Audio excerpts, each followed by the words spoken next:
तो सबसे पहले मेरी प्राथमिकता महिलाओं को लेकर ही एक योजना रहेगी, उनको जागरूक करने का।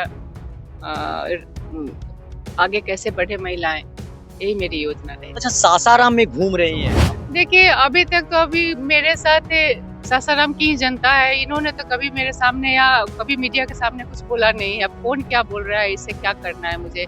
यहाँ की जनता फुल सपोर्ट में मेरे साथ है और जनता के लिए मुझे काम करना है। नरेंद्र मोदी जी ने जो महिलाओं के लिए काम किया है, महिला के बीच महिला प्रत्याशी जब जा रही हैं तो महिलाओं का हुजूम उमड़ रहा है और स्नेहलता कुशवाहा जिंदाबाद के नारे लग रहे हैं। एनडीए ऐसा है कि हमारे सासाराम विधानसभा 208 के जो महागठबंधन के जो प्रत्याशी मिले हैं, वो अपने आप के सासाराम के साहबुद्दीन मिले हैं और हमारी जनता, सासाराम की जनता साहबुद्दीन को स्वीकार नहीं करेगी। छोड़ने का रीजन यही है।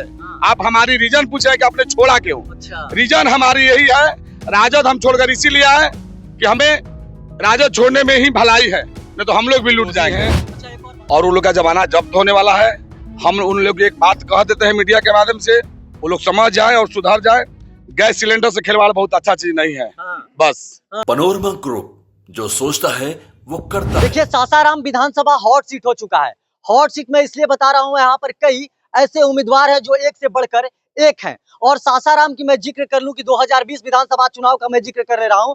सासाराम 2020 में यहाँ से एनडीए ने अपना जदयू के रूप में उम्मीदवार डॉक्टर अशोक सिंह को उतारा था, वहीं महागठबंधन ने राजद के रूप में राजेश गुप्ता को उतारा था। मगर दोनों लोगों को टिकट काटकर देख सकते हैं कि उपेंद्र कुशवाहा जी की जो धर्म पत्नी है स्नेहलता जी को उम्मीदवार एनडीए ने बनाया है। और तमाम मुद्दों पर मेरे साथ बात करने के लिए स्नेहलता जी हैं और स्नेहलता जी के साथ देख सकते हैं जनसंपर्क कर रही थी, उसी दरमियान ये एक गांव में मिल गई। क्या कहिएगा, किस तरह से समर्थन यहाँ पर आपको मिल रहा है? बहुत ज्यादा समर्थन मिल रहा है, लोगों का हुजूम मेरे साथ है और सभी पूरे मन से समर्थन कर रहे हैं। मैं सासाराम का जिक्र कर ले रहा हूँ। सासाराम में मैं ऐसे पहले महिला कैंडिडेट को नहीं देखा था जो एनडीए ने अपना उम्मीदवार बनाया हो, और यह भाजपा का गढ़ रहा है।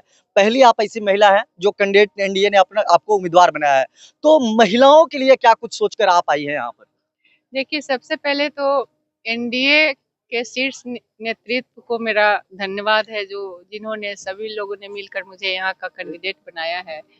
और मेरी प्राथमिकता, जब यहाँ लोगों का आशीर्वाद मिलेगा तो सबसे पहले मेरी प्राथमिकता महिलाओं को लेकर ही एक योजना रहेगी, उनको जागरूक करने का। आगे कैसे बढ़े महिलाएं, यही मेरी योजना रहेगी। अच्छा, सासाराम में घूम रही हैं आप, सासाराम में घूम रही हैं, तो क्या कुछ आपको मिल रहा है? यहाँ के जो देख रही होंगी, विकास के लेकर भी देख रही होंगी, सासाराम की स्थिति भी आप समझ रही होंगी। स्थिति क्या है सासाराम में? जो विकास होना चाहिए वो सासाराम में विकास हुआ है कि नहीं हुआ है? देखिए, जब यहाँ की जनता मुझे आशीर्वाद देगी तो विकास हुआ है, लेकिन उससे बेहतर करने की कोशिश मैं करूंगी। एक और शहर में चर्चाएं हैं कि आप बाहर की रहने वाली हैं, आप यहाँ से आके चुनाव लड़ रही हैं, चुनाव जीतने के बाद फिर आप लापता हो जाएंगी। जिस तरह से चर्चा चल रहा है, जिस तरह से आपके विरोधी जिस तरह से तंज कस रहे हैं, कह रहे हैं, कहीं फेसबुक पर लिख रहे हैं इस तरह के सवाल। देखिए, अभी तक तो अभी मेरे साथ सासाराम की जनता है। इन्होंने तो कभी मेरे सामने या कभी मीडिया के सामने कुछ बोला नहीं है। अब कौन क्या बोल रहा है, इससे क्या करना है मुझे। यहाँ की जनता फुल सपोर्ट में मेरे साथ है और जनता के लिए मुझे काम करना है। सासाराम के इतिहास में इस बार एक नया अध्याय लिखा जाएगा। नया अध्याय मैं इसलिए बता रहा हूँ कि उम्मीदवार दोनों टिकट काटकर दो नए उम्मीदवार को लड़ाया गया है और ये दोनों चुनावी मैदान में है। चाहे महागठबंधन की जिक्र कर ली जाए, चाहे एनडीए की जिक्र कर ली जाए, तमाम यहाँ पर जितने भी प्रत्याशी हैं चुनावी मैदान में हैं। और देख सकते हैं कि मैम के साथ यहाँ पर तमाम जो महिलाएं हैं, क्या कहेंगी, किस तरह की समर्थन मिल रहा है? मैडम स्नेहलता जी के साथ पूर्ण समर्थन मिल रहा है और महिलाओं का हुजूम भी इनके साथ कदम से कदम मिलाकर इस प्रचार प्रसार में चल रही हैं। और हर गांव में, हर कस्बे में हम लोग जा रहे हैं तो एनडीए के प्रति, जो एनडीए की सरकार ने जो काम किए हैं, नीतीश कुमार जी ने जो काम किए हैं, नरेंद्र मोदी जी ने जो महिलाओं के लिए काम किए हैं, महिला के बीच महिला प्रत्याशी जब जा रही हैं तो महिलाओं का हुजूम उमड़ रहा है और स्नेहलता कुशवाहा जिंदाबाद के नारे लग रहे हैं, एनडीए सरकार बनाने की नारे लग रहे हैं। तो मैं आपसे कहना चाहती हूँ कि आप मीडिया भाई, जो भी गलतफहमी है लोगों में और जो भी अफवाह फेसबुक के माध्यम से आप लोग सुन रहे हैं, वो पूरी तरीका से गलत है। क्योंकि यहाँ लोग समझ चुका है कि जंगल राज का सरकार यहाँ अच्छा नहीं है, और खासकर हम महिलाओं के लिए जंगल राज की सरकार सेफ नहीं है।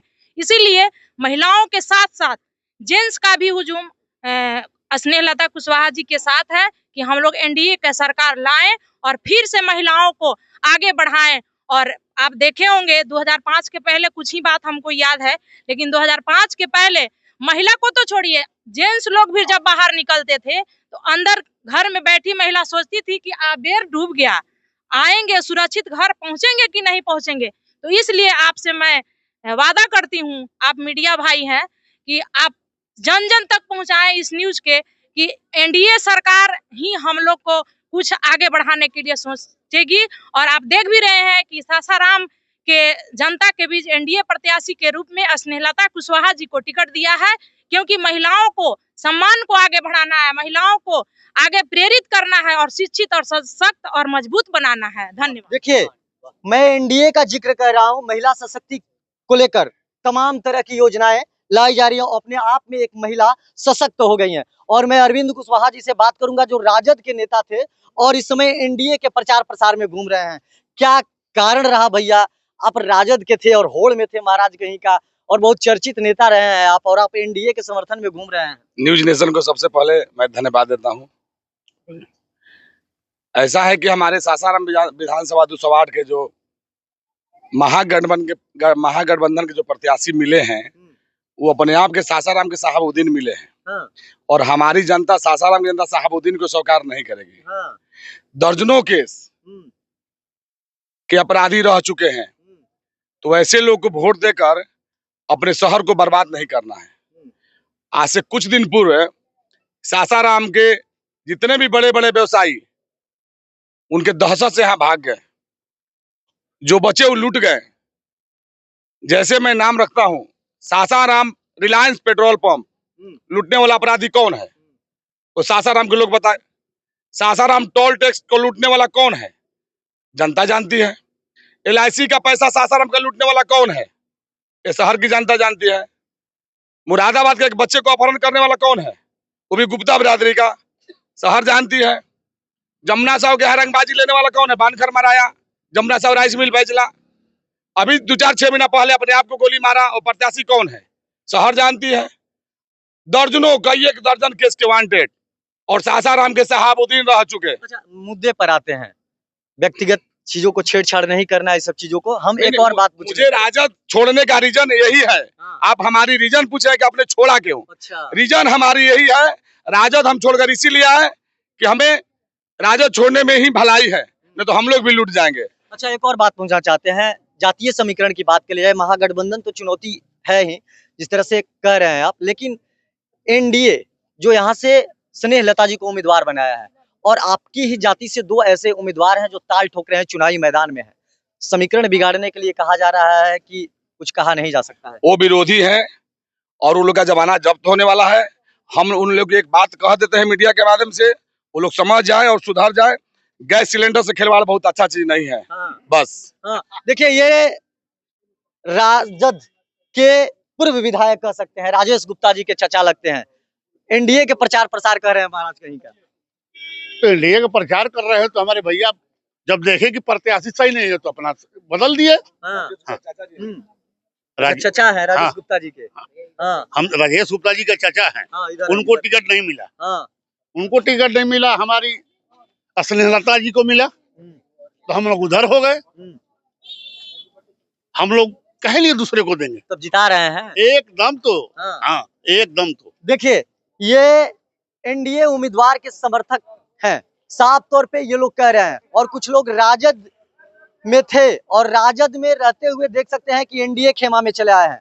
और जैसे कि मैं स्नेहलता जी से बात किया, उन्होंने तमाम मुद्दों पर बात किया और साफ तौर पे उन्होंने कहा कि विकास मेरी पहली प्राथमिकता होगी, और मैं सासाराम विधानसभा से चुनाव लड़ने आई हूँ और सासाराम के लिए मुझे कुछ करना है।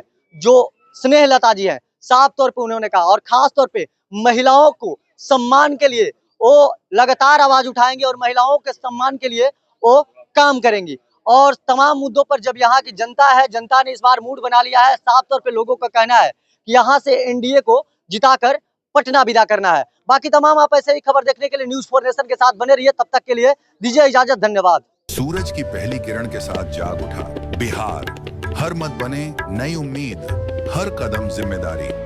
न्यूज फॉर नेशन की अपील, 6 और 11 नवंबर को घर से निकलें, वोट करें और अपने भाग्य विधाता खुद बनें।